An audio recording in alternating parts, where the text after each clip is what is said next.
What's going on, everybody? Patriots post-game show. We've got Mike Kadlick and Taylor House. Where are those guys? There we are. John Zannis alongside Greg Bedard. Diggs, he looked electric tonight.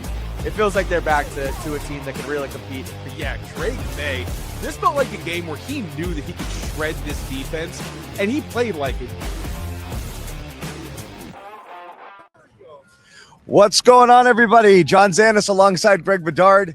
And it's freaking gorgeous right here at Gillette Stadium. I don't know if our equipment's going to make it through, but it's awesome being out here as the Patriots took down the Houston Texans 28-16 to advance to the AFC Championship game next week in Denver, where they will take on the Broncos. And backup quarterback Jarrett Stidham, who has not thrown a pass, Greg, in the NFL by the time Sunday rolls around, it'll be 749 days. And that's what they have in front of them. Before we get to that, and of course, we will preview the upcoming opponent a little bit. You got to talk about today. And Greg, a lot of people are going to have things to say, some concerns. I'm sure they will. Blah, blah, blah, that.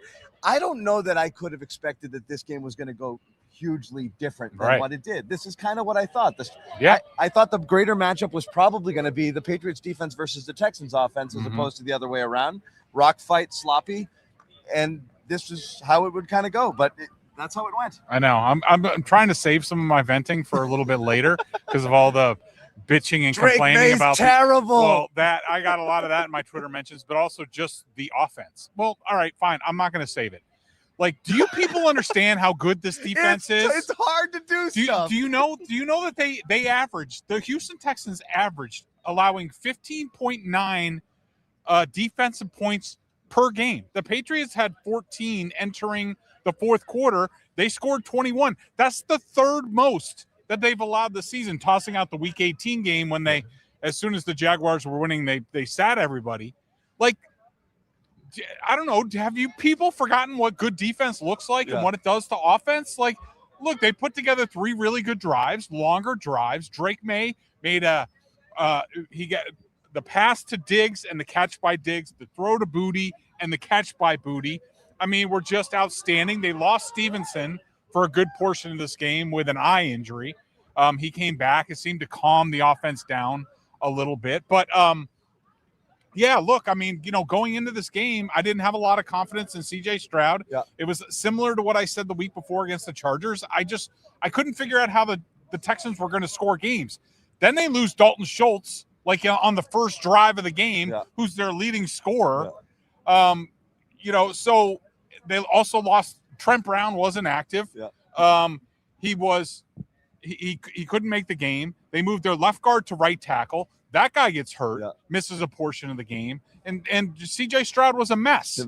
And so the defense was going to dictate it. What I didn't expect, I figured this is like the first time all year where we didn't see Drake Maye correct his deficiencies from the week before. He put the ball on the ground too many times last week. He did the same thing again today. He's very lucky, again, that he didn't cost this team the game. 4 fumbles, 2 lost. 2 of his offensive linemen jumped on him, including Will Campbell at the 3-yard line. That would have been a disaster. So, not good, but the Patriots are in the AFC Championship game, and they're facing Jarrett Stidham because, of course, they are. This is the way the season's gone. And that's how it's going to go probably the rest of the way is, again, I don't know, like, the Patriots weren't fooling anybody this year offensively, Greg. Like, sure, yes, they beat up on some bad teams, but they beat them up pretty good. Hey, Amit. They beat them up pretty good. This is the rest of the way. It's going to be tough defenses. It's going to be here. Denver, if you survive that, if you go any further and it's someone like Seattle, it's going to be ugly. You're going to have to win these rock fights. I know. It's just hilarious to me that despite us saying the Patriots, the Los Angeles Chargers are the best defense, that especially pass defense, that the Patriots have seen to this point. They struggled. The Texans are even better. They struggled. The Denver might even be better than this Houston team, possibly. I don't think so. I think the Texans are better, but again, this was on the road. So this is the way things go. This ain't the Jets, okay? Like, you had the easy schedule. You had your fun with the easy schedule. Now it's hard. Now it's hard. And you can't, and I just wrote this for BSJ in my game report, like, it's probably not going to cost them this year, maybe in the Super Bowl if they get there. But Drake Maye's going to have to learn the lessons that Josh Allen did, that were crushing last night, where you can make all the plays you want and be the MVP and all that stuff. But if you put the ball in harm's way, if you turn the ball over in these playoff games, these teams are good enough and you're going to lose. Yeah. And again, I thought the key to this game was simply Maye not doing that. Yeah. And it would have cost them if Stroud didn't do it times 2. And that was what was crazy. And again, you're talking about 4 first-half interceptions. What's amazing to me, Greg, is only one of those was converted into points, and that was the Marcus Jones pick 6. Everything else was not. And then Stroud didn't throw any more picks in the second half, though. He could have ended up with 7 or 8 interceptions. The amount of balls that were tipped, thrown into the air, the amount of thrown behind people, missed throws. I've never seen somebody get his tight end injured in a non-contact injury by the caliber of throw that he made, but he did that as well. So Stroud was all over. So you want to talk about Maye getting spooked, Maye seeing ghosts. We have to give credit where it's due here. You can crap on Stroud all you want. The Patriots did that to him. I mean, I don't think a ton of him. As a quarterback, the Patriots made this happen. And again, everything's lined up. You saw, I mean, everyone is back. They got Spillane back. Tonga comes back in this game. They've got their full rotation. This is as good as they're going to be. And the defense carried them early in the year. And you're kind of hoping that that's what's going to happen here, if, should they continue to advance through the playoffs. Yeah. I mean, the Patriots are going to the AFC Championship game. And clearly, I don't know how you feel about it, but in my mind, it's because of the defense. The defense has won these first 2 games. The offense has done enough. That's been great. But, my number one thing coming into this game, what I wrote this morning over at BSJ, was get pressure on CJ Stroud. There is a stark difference between CJ Stroud when he's in a clean pocket and when he's pressured. And the last time I looked, the pressure rate was about it was over 50%, something like that. Maybe that was the blitz rate. I don't know. It was around a 43%, something like that. Yeah, everything was around like 50%. And, he just does not operate well. And the Patriots, credit to them, they heated him up. They blitzed a lot again, just like they did last week. I'm sure they're going to do the same thing to Jarrett Stidham next week. As you said, he barely played any football, and now he's going out there and trying to win the AFC Championship game. But, yeah, the defense and let's credit them for taking advantage. I mean, Carlton Davis makes 2 sensational catches on interceptions. Marcus Jones, Craig Woodson. I mean, those kind of went right to those guys.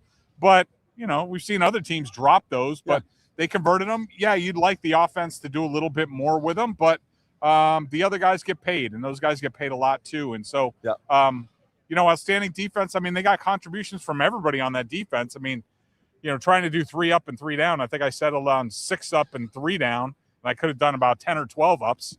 Almost all the defense. I mean, let's go through some of the ups, because again, you mentioned the cornerbacks, great. A couple of PIs, holding calls that were questionable. It is what it is there.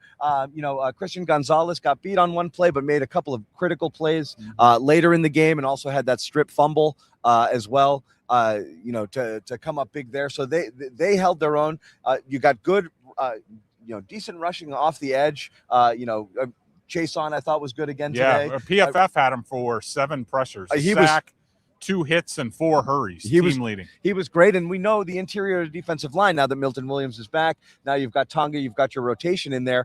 I mean, Texans couldn't run at all, and that put all of the pressure on C.J. Stroud to drop back and throw, and the Patriots could pin their ears back, blitz, come at him, and force him into a series of mistakes, which is what they did. Yeah, I mean, I'm sure the plan going into this was make the Texans one-dimensional, heat up C.J. Stroud, and we can play a tight coverage again, especially without Nico Collins out there. We're not afraid of, Higgins and Kirk and these guys. And it all worked to perfection. I mean, the Texans really couldn't do anything. I was surprised that they didn't bench C.J. Stroud at halftime. Did you think that was possible? Not well.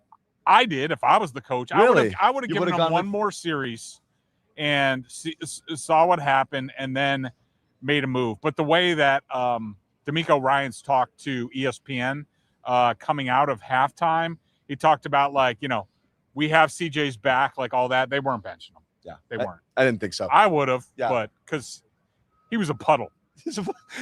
Let's talk about just the way that the game flowed here. The Patriots get out, they score early. That was nice. You figure they get out to a lead, Greg. I think we talked about it, and you talked about it during the week. You get out to a lead, then they can really pin their ears back, get after Stroud, as you said, make him one-dimensional. Stroud kind of did that to himself with his own mistakes, I feel like, which flipped the game. But the Patriots got to a score. Then the defense kind of got beat up a little bit. They, Texans moved the ball. Patriots were fortunate there. They had two significant drives, while the other one was shorter because Maye put the ball on the ground, and Houston takes a lead there. So things were a little bit dicey early on. Were you worried that the flow of the game was not going the way you wanted, at least early? I wasn't. It felt like this was in hand even when they were trailing. But again, it didn't start great here. This was kind of your worst nightmare here. Ball security issues, Campbell having a tough time on the edge, Maye being sped up, his accuracy not being exactly what you wanted. Okay. I don't see us. We're on. And that's why the Patriots won the game. The end. Did you guys get all that? I don't know who's still here. We lost you.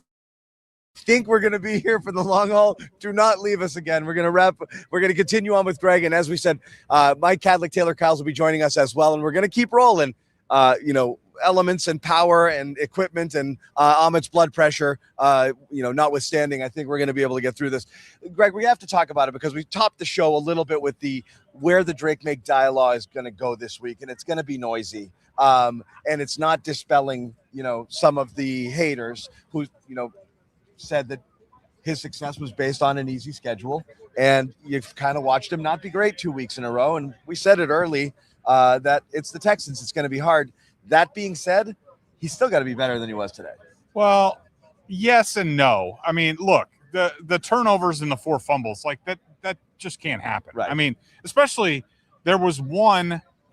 When was it? Was it like right before halftime or something? There was some in the game situation. It was like Josh Allen-esque. Like that's the last thing that you want to do there. It was like the Atlanta game. Yeah. Yeah. And Allen just did it too. So that stuff, he deserves criticism. Yes. Criticism for that stuff.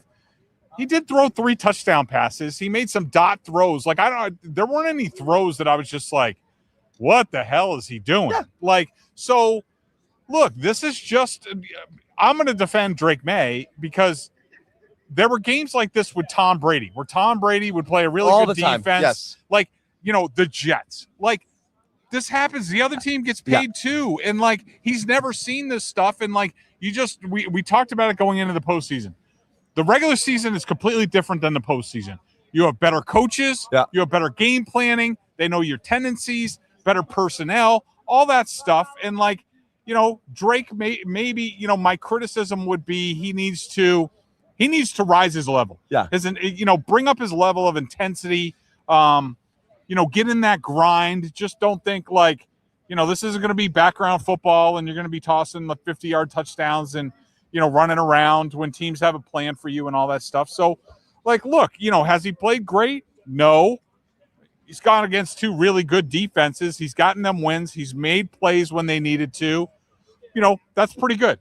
That's not bad. It's not bad. For his first time around in the playoffs. Sure. And again, the throws he needed to make. Again, the Douglas play, that was schemed up nice. He hits him. Yep. Pop does the rest of the work there. The touchdown to Diggs was a dot. I think the total separation Diggs had on that was 0.04 yards. I mean, just right in there. Tremendous catch by Diggs, obviously helped out by his receivers. And then the ball to Booty as well, which was terrific. Great throw, better catch, which was phenomenal. But even late, I thought one of the key things to this game, the Booty felt like the dagger. That puts them up 2 scores late. Yeah. But I thought when the Pats got the ball back on the 4, there was still a little bit of worry about how this could go. And, there was some stuff there from Ramondre, which kind of gets them out of a hole. But then he makes a terrific throw to Diggs there on 3rd down, which I thought was excellent as well. Turns him around a little bit so he doesn't lead him into a defender. That kind of keeps the clock moving and really just wound the clock down to a point where they did end up punting on that drive, but that was basically the ball game there. So he made the plays he needed to make. And as you said, 3 touchdown passes, 21 offensive points against this defense that was allowing only 15 per game. It's not the worst thing you've ever seen. No, for sure. Yeah. And by the way, Derek Stingley Jr., who's your daddy? Oh, that's my 2 God. years in a row. Kayshon Boutte got Derek Stingley Jr. In the same place. Same place in that end zone. And he said it too. He said it during the week. He's like, I don't think they're all that. Right, I know. And they went after Lassiter. That was a little bit of a tougher matchup, but we knew they were going to do that. Yeah. The Texans do give up big plays in the pass game. The Patriots got some. Yeah. Some of them were schemed up. Some of them were just, hey, good on good, and we'll see what happens. And I thought, look, outside of the ball security issues, I thought Drake Maye played a pretty good game against the best defense that he's going to see. Well, maybe not if they play Seattle in the Super Bowl, but pretty damn close. And so, all things considered, I think he did a pretty good job. Okay, any leftovers from this game? So let's talk about Will Campbell a little bit. Okay. Whether you guys believe, whether you're into this sort of stuff or not, his PFF grade, his pass blocking grade was 17 entering the fourth quarter, finished at 25. But again, he gives up the 2 strip sack fumbles. He had a rough one. That's like worse than Justin Herbert's PFF grade last week, which I don't think I've ever seen that low. Yeah.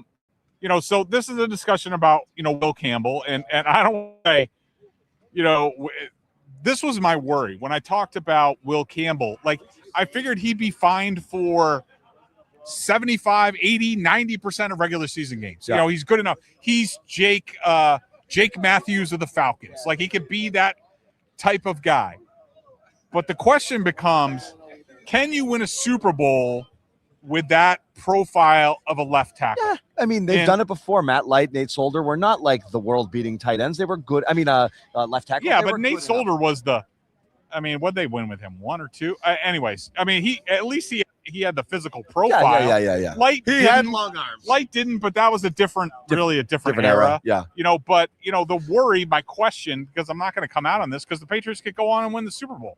And, I'm not going to be an idiot. I mean, what if, Sam Darnold gets the flu during Super Bowl week or something and he can't start? But, the conversation about Will Campbell is, is he good enough with his length issues and things like that is he good enough to help you win Super Bowls?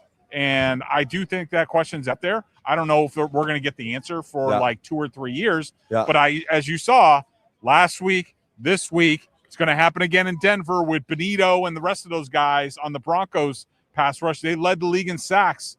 Some issues. And, this is the reason why I continue to say I think he's going to be an all-pro left guard. But we'll see. And again, it's a hold the line situation now here. They needed somebody. He's that somebody. But you're right. I mean, he's not against these types of players, this type of defense. He's going to struggle. Let's move it forward a little. We're going to talk about it all week, so we don't need to spend it all here. But we've had time to think about the Denver Broncos matchup since they advanced yesterday, and since we found out that Bo Nix was going to miss the game with a fractured ankle he suffered on the second to last play of the game, their overtime win over Buffalo. Again, that changes the entire complexion of this game, but some people argue not as much as we think. What are your thoughts there on this team operating? First, we'll talk about operating offensively without Bo Nix and with Jarrett Stidham as the quarterback. Can they run a type of offense that Sean Payton wants to run that could be competitive in this game? Not really. He's going to basically have to go back to his Drew Brees playbook.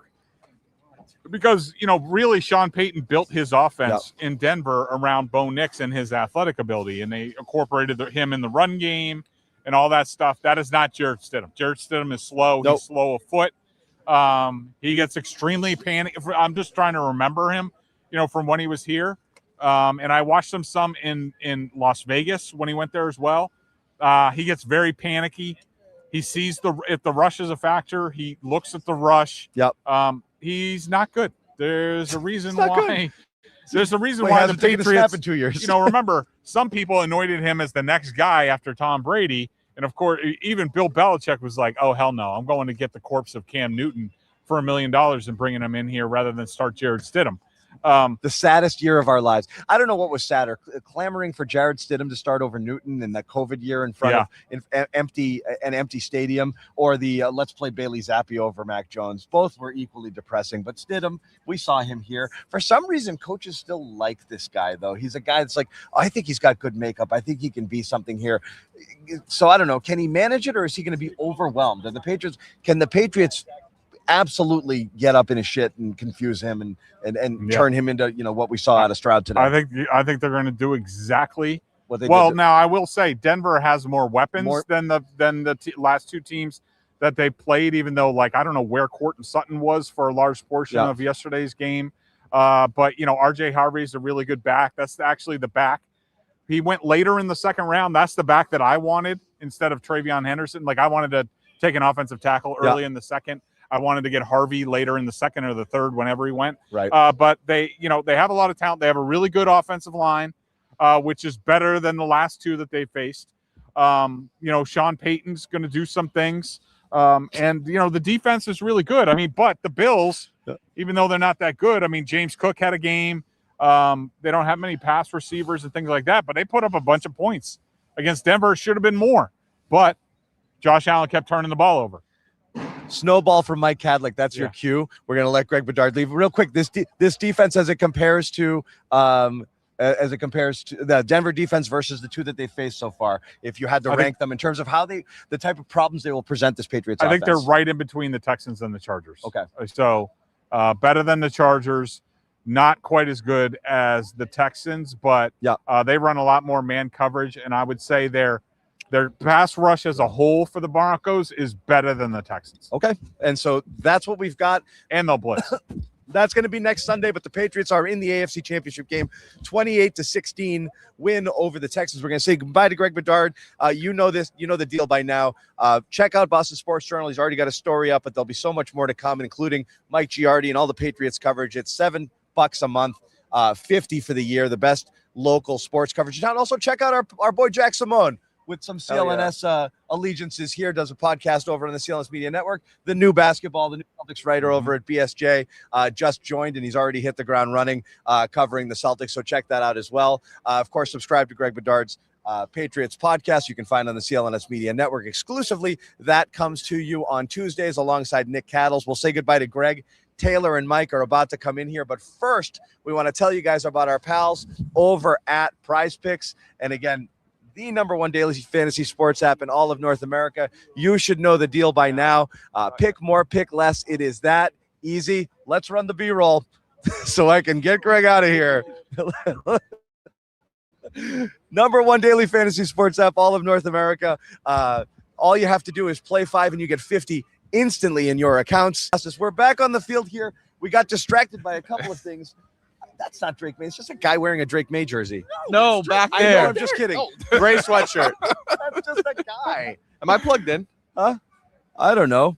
I don't either. Looks like Drake's just slinging it with his brothers like they're kids again. It's awesome. It's a little Wild West out here. We're battling the elements, and we've got some problems. They're trying to sabotage us. They're pulling power cords. It's getting a little bit ugly out here, but we finally got Taylor and Mike to join us, and you guys got out of the locker room. Why don't you tell us kind of the vibe, the mood of everybody who was in there, and, you know, kind of what they're feeling after this win over the Texans? There's obviously good vibes you would expect from a winning locker room. Like, you had guys huddling around, the defensive backs especially were all kind of congratulating each other on what was a damn impressive day from that room. But also Mike Vrabel mentioned in his press conference that, like, he can tell these guys aren't satisfied. I feel like that's a theme that we've seen from these guys, especially over the past couple months. And it does feel like that. Like, that does not look like a locker room where they're celebrating winning the Super Bowl or anything like that. They very much know that there is plenty they have left to accomplish, and they know this was not a perfect game.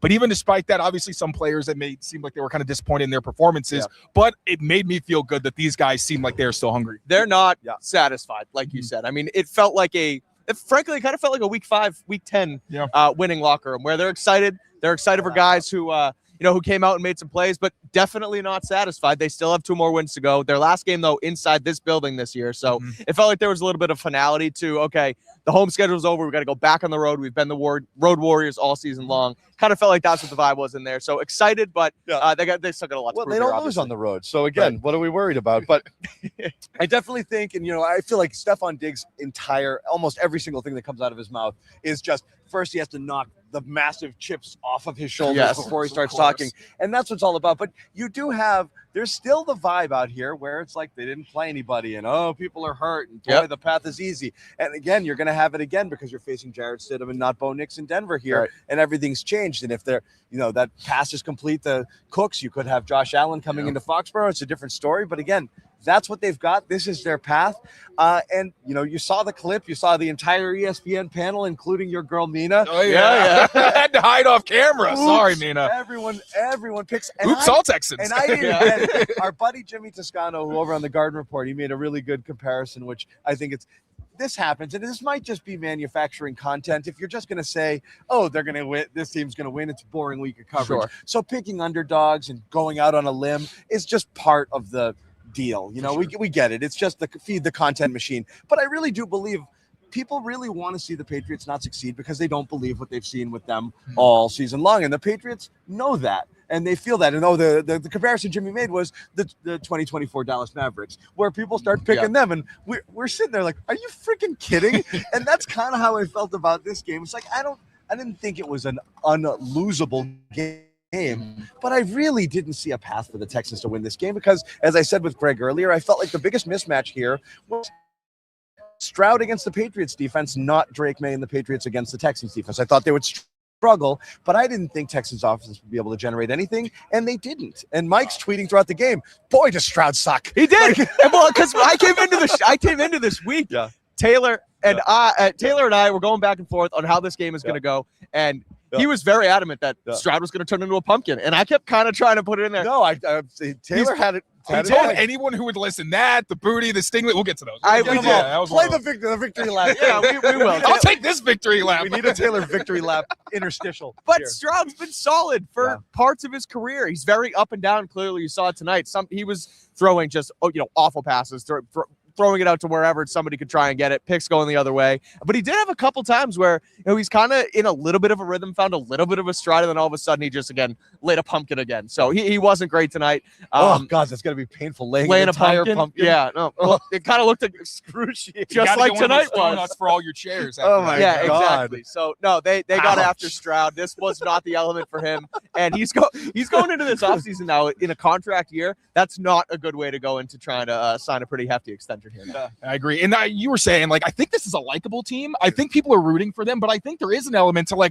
they haven't played it. And obviously CJ Stroud's performance, I don't think that does a whole lot to disqualify the defense hasn't played anybody argument because, again, I thought Stroud was going to struggle. I did not think it was literally going to be entire stretches where he's trying his best to turn the ball over. But at the same time, this team also, there were certain keys we thought they'd hit on, and we knew the Texans were going to make their plays. We knew Danielle Hunter and Will Anderson, you're not going to contain them for an entire game. And I mean, even still, those guys are phenomenal players. The variety that they also showed, we might get to Will Campbell. I honestly refuse to be mad at Will until I see the tape. Okay. Because some of the losses he had, one where he's supposed to get chip help, but then Will Anderson is able to get past it and he wins. Danielle Hunter going different directions. One Anderson got off the ball in 0.2 seconds. Yeah, that one I was just man. It's the last strip sack. There's not a single human. I think it was 0.43 seconds or something. There's not a single human in the world who's going to stop that. I'm not putting that on him too. And good football players make good football plays. It's just it was bad for a bit. They did start to kind of get moving a little bit in the run game later, and I did like to see that. But Campbell definitely struggled. And again, we've had some technical glitches, so you guys tell me if this works. Okay. But let's hear it. Stefon Diggs, we did talk about him in the locker room after the game. I believe we have that sound. I'm going to say play it, and then someone's going to give me a thumbs up and say we're playing it. Here's the Stefon Diggs sound. We're playing with a chip on our shoulder. I think we're one of those teams that play better with a chip on our Thank shoulder. you. I just want to make sure I think there was a handful of commentators and people, the little tidbits that I do see, because I try not to see it too much, they all pick Houston to win. I mean, for a good reason, and that's a good football team, and I understand their vantage point. All we can do is come in and work hard during the week and put ourselves in the best position to win the game. I think of that booty touchdown catch. I was impressed. We was in competition of who could have a better touchdown. Pop popped it off. I tried to follow Pop, and then I think that was the sprinkles on the top of the ice cream. You know what I'm saying? He's a hell of a player. Booty continues to show up game in and game out. He's just one of the guys that we're going to continue to, motivate and push and talk a lot of junk to, but he shows up, he makes a lot of plays, and I'm proud of that guy. It's hard to get the ball around here, you know what I'm saying? But when guys do get it, they're taking advantage of their ops. That's just good play calling, good coaching. That's why I said it's such a blessing to be on this team because they see stuff that we don't. They know that we got playmakers and guys that can make plays on the ball, and they're going to give us opportunities. And Drake, as soon as he settles in, it's hard to, he can put it anywhere, you know what I'm saying? So it's hard to stop, but I'm just super proud of this team, man. We just got to keep going and, forward thinking, forward grind. I can't wait to come back to work tomorrow. Everybody. All right. And what are we looking at here? We're looking at it's May Day out here. the entire Maye family is out here, and guys, you got to move your head so we can see that shot. But we're looking at Drake out there, maybe like 47 brothers that I think he has. There might be some Gronkowskis out there for all I know. And Michael Maye. And Michael Maye wearing an I Love Drake Maye t-shirt with a dire wolf fur coat over the top of that. The Queen of the North. The Queen of the North is here. Is out there. She's here. We got to see if there's any Bakemas items out there. And they're out and they're celebrating. And oh man, if someone would bring us a cookie or something, I was promised chicken wings. Mike Kadlick, get out of the shot. If I have to get out of the shot, so do you. Just get up and get out of the shot. My calves are going to pop. Yeah. So they're out there and they're having fun. They're taking in the snowy foxtrot. And honestly, this is amazing. Like, yes, technically, and the glitches that we've had to suffer have been bad, probably embarrassing. I'm glad I don't get to see the chat. But take it easy on us. We're trying something new here. We're working here. We're flying, so we're working here. We're trying. But as soon as I got out here and I saw the flurries, oh my God, it's just amazing. This is magical, honestly. It's really cool. I don't mean to be corny, but it's cool, old school Pats Foxborough stuff. I remember covering past playoff games. You know, you obviously have that great game, the regular season game against Miami, where they're throwing the snow in the air from the stands, and there was a game against Peyton Manning where they were just murdering everybody. It might have been 2004. They beat them 20-3. I remember that game was a little muddy, right? Walking through the parking lot. And they were like, there might be some snow, and it was just in the parking lot, and you're walking through, and just a couple of flurries start to fall 4 hours prior to the game, and you just hear an audible roar go out from everywhere outside the stadium. They're like, oh, it's snowing. Yeah, we don't lose in the snow. Well, Teddy Bruschi told Drake Maye that this week. Did you see that? Yeah. He was Bruschi loved that stuff. He loved that stuff. He did an interview with Bruschi for Sunday NFL Countdown, and Bruschi looked at him that night and goes, we don't lose in the snow. We don't lose in the snow. And Drake goes, yo, I know. I've seen that. I've heard that. We're welcoming a dome team in here. So they did it. They won in the damn snow. I'm going to out Bruschi here because it's off the record, but it's so long ago and it doesn't matter. But we had him on our show when I was working at the time with NECN with Chris Collins, long time ago. And he comes in and he's talking to us off the record. And I think the Colts that year had beaten the Broncos. I mean, I'm sorry. Peyton Manning's Colts, they'd beaten the Broncos the week before. Their punter never punted. They scored like 50 points. Everyone's like, oh my God, this is going to be the biggest. They're going to murder the Patriots. And Bruschi comes in. He's like, we're going to, off air, before he goes on with us, we're going to kill these guys. We've got their number. We know exactly what they're going to do. They're not going to score a friggin' point. Blah, blah, blah, blah. He goes out on the air and we start talking to him and he's like, oh, they're a great team. It's going to be a real big challenge. And that. I love that. Then the Bill Belichick student turned on. Yeah. I was the producer. It comes off. I was like, what the F, man? He goes, just cliches. Yeah. And that was it. But again, a little bit of snow, and then that's what you got here, which was great. So yeah, a little trip down memory lane. It was nice to play. Nice. We're making new memories tonight, baby. No, it's great, and that's it's going to go in there. So let's go through some of the game here. I said it with Greg earlier, and I'm not shocked at all with how the game went. And I think a lot of the conversation locally and certainly nationally is going to be like, well, Drake Maye didn't look so good, and he scored. They scored 21 offensive points against a team that gave up 15 points per game during the year, and there's the third highest total they've given up all season long. And that wasn't all the benefit of C.J. Stroud turnovers because they only converted one of those into a score, and it was a pick six. Right. They didn't turn any of those other interceptions into points. Which is very unlike them. They've done a very good job. This game could have been a runaway if they had just kind of kept it together, but he did get sloppy with the ball at times. You don't want to see that. I thought that was the key, is just don't do that. But other than that, it was a tough game against a tough team. I don't know how much hate there should be going around here with Drake Maye. This was a hard team to play against. I didn't expect he was going to be. I think we did say they were going to score 3 offensive touchdowns in this game, so that didn't accept the defensive touchdown as well. But yeah, this is when I definitely want to look at the tape. I will say Drake Maye was off for a lot of this game. And there were obviously some moments that were very difficult because of the pressure he was dealing with. And obviously the inclement weather, I think that was a factor at some points. But at the same time, what do we say about Drake Maye? He's going to have those games where he has a lot of mistakes. I didn't think the fumbles were going to be this egregious. No. The reason he's a game changer is because he can overcome those things and still throw 3 touchdowns and be able to put you guys ahead enough where the defense can actually pin its ears back and get after C.J. Stroud. So I think the lows in this game were lower than I was expecting, even though I was sure the Texans were going to make their plays. But I would agree. This is about, I think, what we expected was that pick certain matchups and exploit those. And that CJ Stroud, if you did get out to a lead and he felt that pressure of having to come back, it was going to be a tough spot for the Texans. And we've talked a lot this year about how Drake May's been so good at overcoming and not making the same mistake twice, right? 2 weeks in a row, he throws a couple picks, what have you. But he did it this time. I know, that's the thing. That's the thing that's kind of sticking in the back of my head is I came in and I predicted a 10-7 win, a defensive slugfest. Obviously, it was a little bit higher scoring than that, but both offenses couldn't get a rhythm. I thought Drake was going to be thrown off by, something in coverage or being sped up a little bit too much and actually attempting passes and having the ball picked off. A lot of times he couldn't even get the ball off. He fumbles 4 times, has 2 recovered by the Texans and 2 obviously Will Campbell jumps on, but he's still moving forward, going into Denver, another ferocious defense, a tough defense that wants to get after quarterbacks.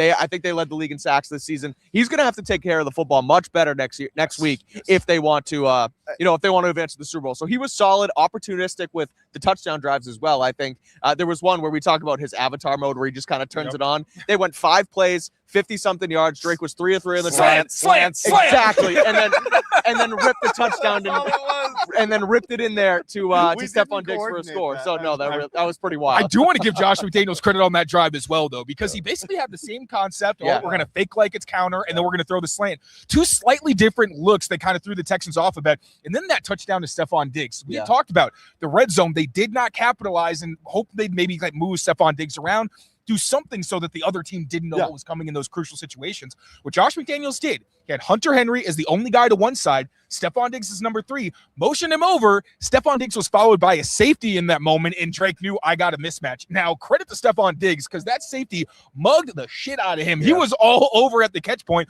and Stefon Diggs used his hands to hold on to the football for one of 2 incredible catches today. So want to give Josh McDaniels his credit as well for that drive because that was really well called and very well orchestrated. And again, in the red zone, when you can't, when you don't have those big targets or the guys who can separate, what do? You have your laser arm quarterback throw the ball 150 miles an hour to the guy with the Spider-Man hands, and he just comes up with it, and bang, that was it. And that's what they got that touchdown. It's a terrific play. And again, that's the thing is, while the Patriots may not have playmakers all over the field, and that's going to hurt them a little bit. Sorry, guys, shit froze. It happens. Anyway, we're back out here. We're talking about shit froze, baby. Shit froze. We're talking about Kayshon Boutte. Again, an incredible singular play made by Boutte there to come up with that ball. And again, game-changing. That really was the dagger moment. I feel that puts them up 2 scores, and you saw the way things were going for the Texans offense.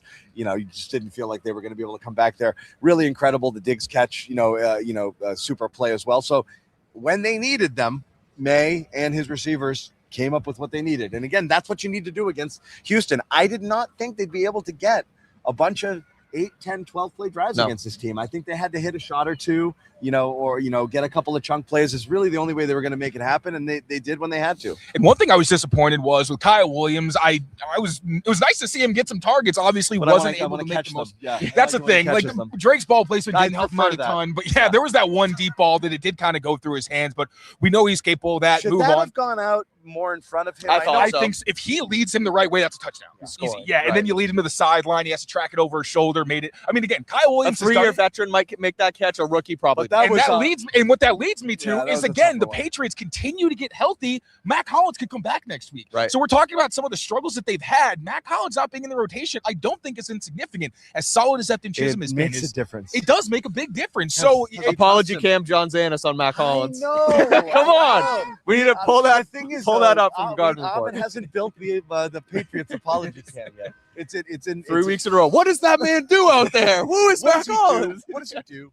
No, I mean, look. The rapport that he has, and the downfield blocking, and all of the things that he does, the way that he helps the run game, and that he's a big target. He's a third down machine because Maye likes to throw it to him. And again, you can't separate. Great. Get your big body up in the air and get those right.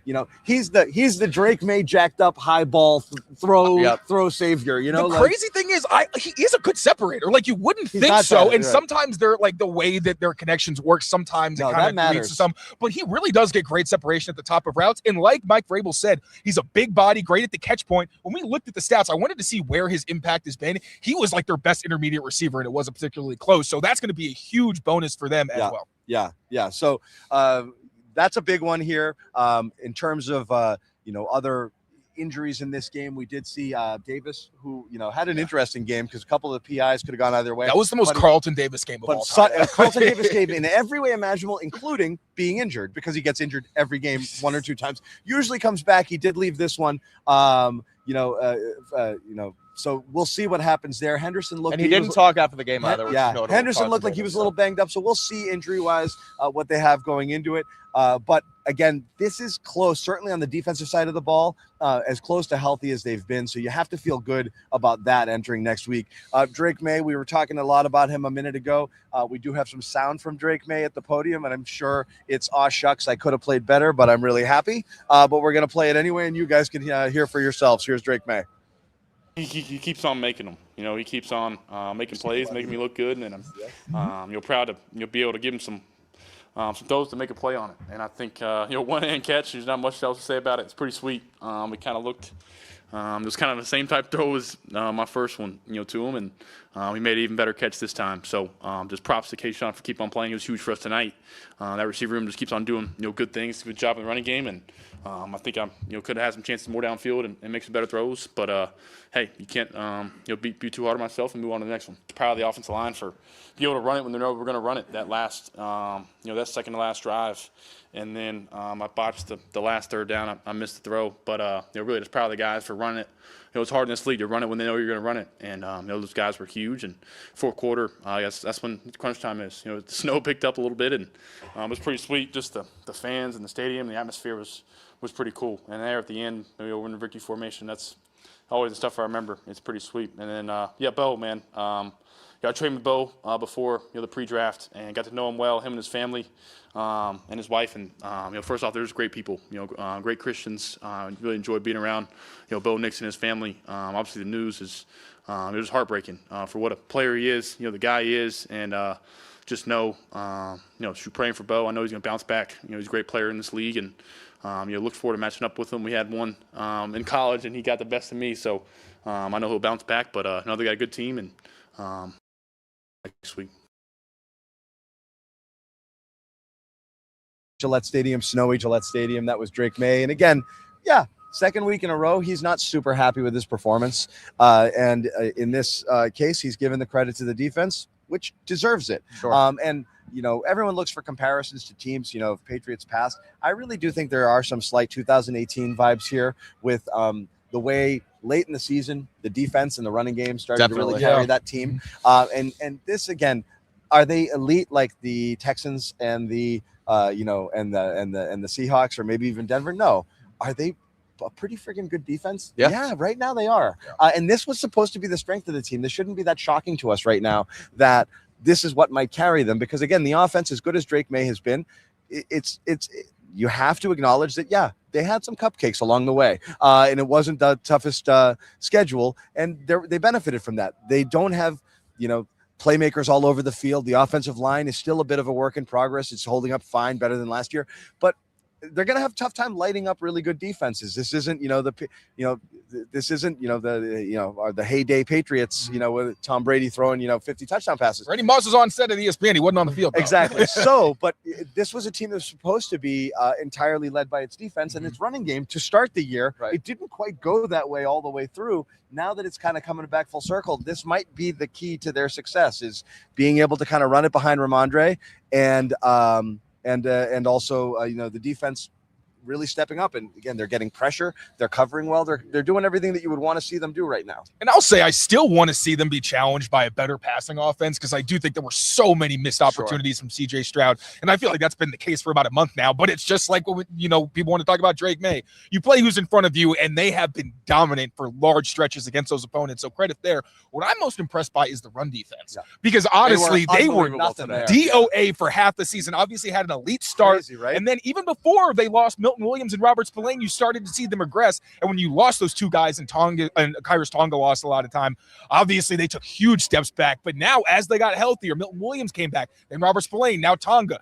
you do see them start to look more and more dominant. And that was a big part of this, because when you're stopping first down runs and then it's 2nd and 10, those are the situations where you are the ones that have the advantage. So I'm really impressed by that unit and the run defense, playing as much too high as they do, really daring opponents to run the ball and still being able to stop it. I want to give my tip tip of the cap to them because I really didn't know that they were going to be able to fix that part of their defense. And on that note, too, it just and kind of everything encapsulating where the Patriots are right now, it does kind of just feel like a dream season, if you will, where everything's lining up the right way. You come in, you get CJ Stroud here.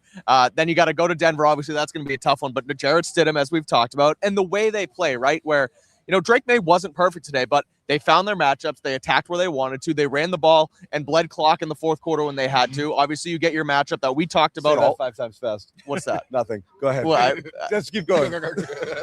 That's one way to lose a train of thought, folks. No, they get their matchups going.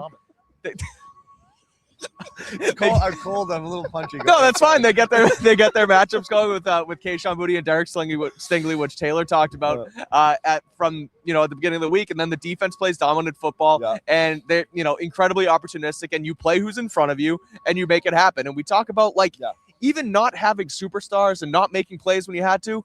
I mean, they're going to the freaking AFC Championship game, right? So it's it's kind of what you've done. And I still can't believe it. We're sitting here. We're going to freaking Denver next weekend. We're going to Denver. We're taking the whole show on the road to Denver. The whole show. Is that including? I'm going. Let's go! Oh, he's going! We're going to Denver. All right, let's go, baby. I was like, I think I'm going to do it. I like this. Hell yeah! Anyway, let's get into it a little bit. Yeah. As Amit runs away, I don't know where he. I hope he's okay. He's doing something. He's doing stuff. I need 3 Amits. Don't we all? Let's get into the Denver matchup a little bit. I asked Greg Bedard earlier about it. Actually, first off, I do. We got to give a quick shout out when we were having technical difficulties earlier. We shorted our sponsor, Prize Picks, so we're going to give a little bit of love to our pals over at Prize Picks. And by now, the #1 daily fantasy sports app in all of North America. Pick more, pick less. It is that easy. Great time of year to get in on the action with all the major sports going on. Well, not all, but quite a few. Football playoffs, you've got basketball, you've got professional hockey. You see the offer on the screen there. Download that app, code CLNS, play 5, get 50 in your lineups instantly. Once again, download the app, code CLNS, play 5, and get 50 instantly in your account. It is that easy. You know how to play it. 2 to 6 player stat projection, mix and match. However you want. You can switch sports. You can stay in one game. You can stack stats with one particular player. Whatever you want to do there. Prize Picks is the spot for you. If you like playing daily fantasy, there's no better place to do it. Lots of cool offers, lots of free squares throughout the playoffs, so you'll want to check it out. You see it again on the screen. Download the app, code CLNS, play 5, get 50. It is good to be right. Trying to find out if I hit my Prize Picks lineup, but I got a little snow on the phone. Okay. Well, let's get into it. Before we wrap things up here. Let's get into Denver some. I was talking with Greg in terms of defenses that they lost. faced. Sorry, go ahead. Oh, it's okay. Don't listen I to lost Mike. the game. Yeah, Don't listen to Mike. Yep. I thought they'd shut down Jaden Higgins a bit more. He ended up with 59 receiving yards. Yeah. Anyhow. But Greg put the Denver defense somewhere in between the Chargers and the Texans. Is that reasonable in terms of there? And what kind of challenges do you think they present, this Patriots offense? Their pass rush scares me because going into this Texans game, because going into the game, I was saying the Texans have world-class edge rushers for sure. Their interior, they lost Tim Settle, and that was a huge blow to them. And I don't think we really heard from the Texans interior very often. The Broncos are loaded up front. They are good at one end to the other, and they will send pressure. I think you're going to see a lot more diversity from their scheme than what you saw this week. But also, in terms of guys they can exploit, Riley Moss, you in danger, girl.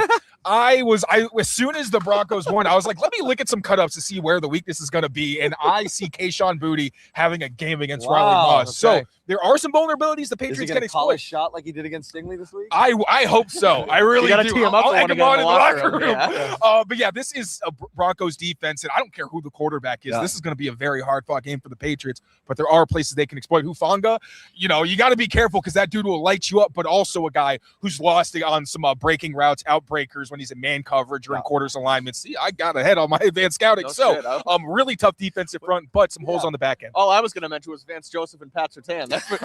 That's what. Don't throw at Pat Surtain. Don't throw at Pat Surtain. And Vance Joseph is kind of like the Josh McDaniels of defensive coaches, or so is Vic Fangio, but where he's a great defensive coordinator, can't cut it as a head coach, but he's got an elite system. We'll see if obviously Joseph gets another crack at it here, but they run what they run. They're really good at it. They get after the quarterback. Led the league in sacks this year. It's going to be another tough one for Drake Maye. But the similarities, again, to this week, even though the defenses present different challenges in different ways, is once again, I don't know what the Denver offense is going to be able to do against this Patriots defense now that Bo Nix is out of the game. Right. And again, say what you will about Bo Nix. Not everybody loves him as a quarterback. Everyone talks about his, yards per attempt, a lot of stuff behind the line of scrimmage. Everything is schemed up. And having a genius in Sean Payton. Payton knows exactly what to do with him. He Shame having a genius in your ear. But he handpicked him. His athleticism, using his legs. Stidham can't do that. Can Stidham? Stidham can move around a little bit. He's not Bo Nix. He can sling it, is what he can do. He can, How old is he actually now? Wait, it's been a long time. Is he 30? Stidham. He's 45 years old. No, but he has not thrown. I said this with Greg earlier. When he takes the field on folks. Sunday, he will not have thrown a single pass in the NFL for 749 days. And that's what you have here.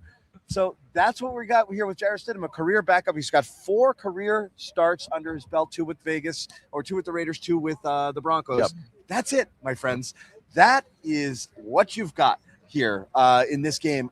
Look, I don't know how big a difference is the Bo Nix to Jarrett Stidham drop off here, the Stidham effect in this game. I mean, go. No, you're good. No, I think it's pretty huge because Bo Nix has been excellent on the deep ball. He's been great in fourth quarters. Again, the scrambling ability and the mobility he brings, whether or not Jarrett Stidham got a little bit of wiggle to him, he's not Bo Nix. So I think it is a pretty big drop off. And I will say this Broncos offensive line is fantastic. And if there's any way that Jarrett Stidham is going to have success, I think it's going to be on scheme plays. Offensive line gives him enough time that he doesn't pumpkin like CJ Stroud, but at the same time, if the Patriots decide to light him up and scheme some pressure, that's where I think Jarrett Stidham maybe does kind of really regress. But I mean, I think it's a way more significant drop off than I've seen a lot of people give it credit for. And Stidham's 2-2, 1-3, I believe, starting in his career. Both his opportunities were after Russell Wilson got benched in Denver and after Derek Carr got benched in Vegas. Yeah. So he's a guy who they've thrown him in at the end of seasons, let him kind of do something. He hasn't been necessarily schemed against once in his career, Frank, because the other ones have been preseason games. So he's going to come into here.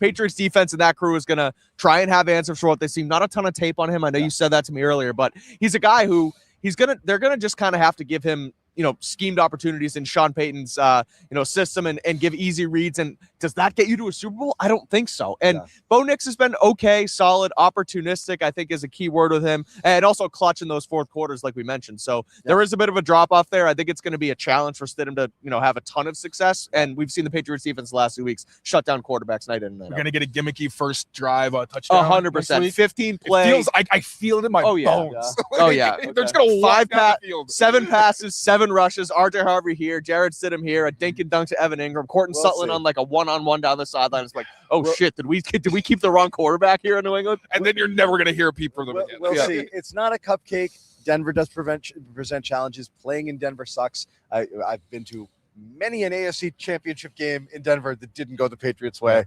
and so. There's going to be ghosts there. The altitude's a real thing. The defense is real. The crowd is real.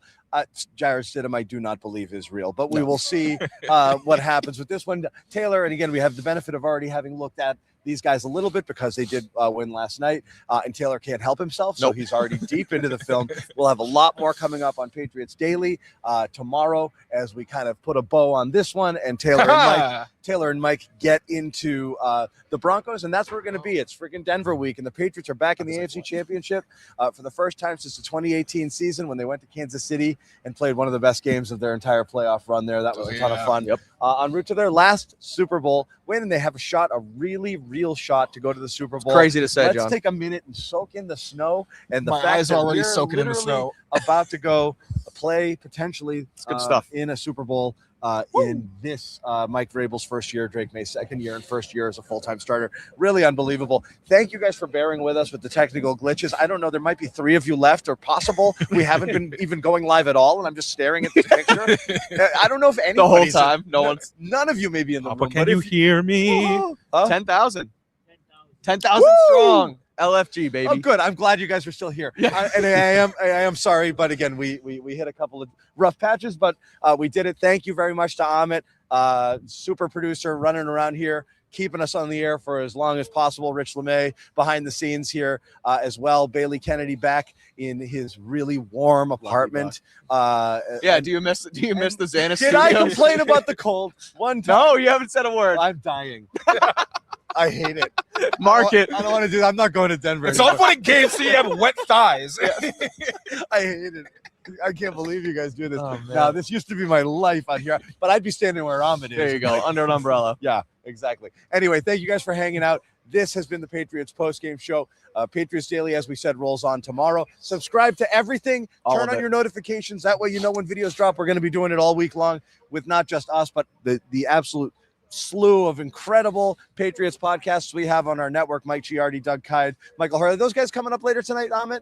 We're going to have a Pat's Chat podcast with Kyde and Hurley coming up later for more stuff. Pat and Matt, they're going to do Patriots Nation as well, so you don't want to miss that. And then tomorrow we just start rolling as the Patriots head to the AFC Championship in Denver after a 28-16 victory over the Houston Texans. For Mike and Taylor, I'm John Zannis. We will see you guys next week. Woohoo!